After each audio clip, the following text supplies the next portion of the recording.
دنیا میں انسان جب آتا ہے تو وہ بالکل جاہل ہوتا ہے۔ اس کو اللہ کی کتاب یوں بتاتی ہے، واللہ اخرجکم من بطون امہاتکم لا تعلمون شیئا۔ اللہ نے تمہیں ماں کے پیٹ سے نکالا، تم کچھ بھی نہیں جانتے تھے۔ یہ جو آج آپ مختلف ڈگریوں کے ساتھ بیٹھے ہیں یا مختلف نسبتوں کے ساتھ بیٹھے ہیں، ان میں سے کوئی ایک نسبت ہمارے ساتھ نہیں تھی۔ لا تعلمون شیئا، تم کچھ نہیں جانتے تھے، یہ نسبت تھی ہمارے ساتھ۔ اچھا، ہم نے زور لگا کے کچھ پڑھا بھی لیا تو اللہ اس کا بھی تھوڑا آپریشن کر کے فرماتا ہے، وَمَا أُوتِيتُم مِّنَ الْعِلْمِ إِلَّا قَلِيلًا۔ پھر جو کچھ تمہیں دیا گیا، جو کچھ تم نے لیا نہیں فرمایا، دیا گیا، کیونکہ علم دینے والا صرف اللہ ہے، کتابوں سے علم نہیں آتا ہے، وہ تو ایک ذریعہ ہے۔ علم علیم اللہ کی ذات ہے۔ تو آگے علم دو طرح کے ہیں بچوں، جو انسان سیکھتا ہے وہ دو طرح کا علم ہے۔ ایک علم وہ ہے جو میری ضرورت ہے، میرے اس چند دن زندگی کے لیے جن چیزوں کی مجھے ضرورت ہے ان کا سیکھنا بھی فرض ہے، کہ ہم غیروں کے غلام نہ بنیں۔ ہم خود تراشتے ہیں منازل کے سنگ میل، ہم وہ نہیں ہیں جن کو زمانہ بنا گیا۔ ہم اپنے علم کے پیچھے خود جان کھپاتے ہیں۔ ایک دور تھا کہ کیمسٹری پڑھنے کے لیے عربی کا جاننا لازمی تھا، چونکہ سارے علوم کیمسٹری عربی زبان میں تھے، لیکن یہ تو پدرمن سلطان بود ہو گیا، قصہ پارینہ ہو گیا، اس کو آج میں کیا دہراؤں۔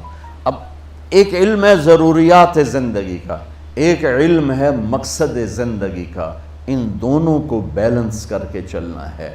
مقصد زندگی کا علم کیا ہے؟ جو قرآن میرے رب نے اتارا، انا انزلناہ فی لیلۃ القدر، جو میرے رب نے کہا ذالک الکتاب لا ریب فیہ، جو میرے رب نے کہا تفسیر الکتاب لا ریب فیہ، جو میرے رب نے کہا انہ لقول فصل وما هو بالہزل، جو میرے رب نے کہا تنزیل من الرحمن الرحیم، کتاب فصلت آیاتہ قرآنا عربیا لقوم یعلمون بشیر ونذیرا فعارض اکثرهم فهم لا یسمعون، جو میرے رب نے کہا تنزیل ممن خلق الارض والسماوات العلا الرحمن علی العرش استوى له ما في السماوات وما في الارض وما بينهما وما تحت الثرى وان تجهر بالقول فانه يعلم السر واخفى، جو میرے رب نے کہا لو انزلنا هذا القرآن على جبل لرأيته خاشعا متصدعا من خشیة اللہ، جو میرے رب نے کہا کہ یہ کتاب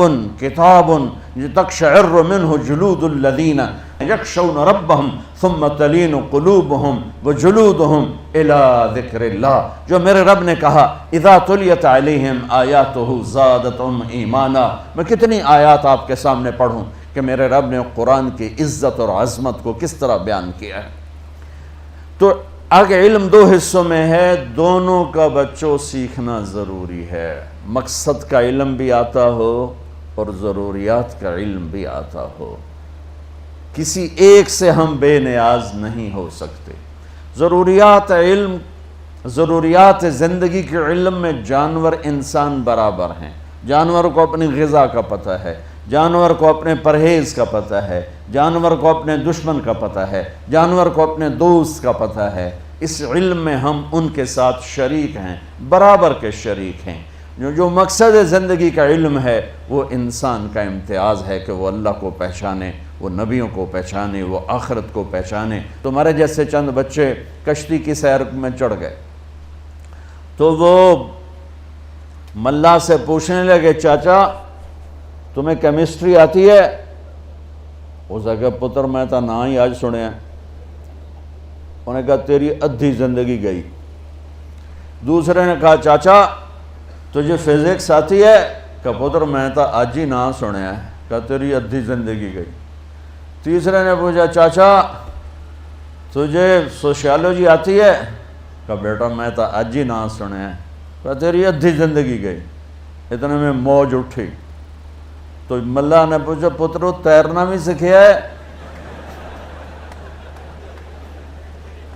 وہ آکھن لگ گئے کوئی نہیں سکھیا، کہ پترو میری ادھی گئی تہاڈی ساری گئی۔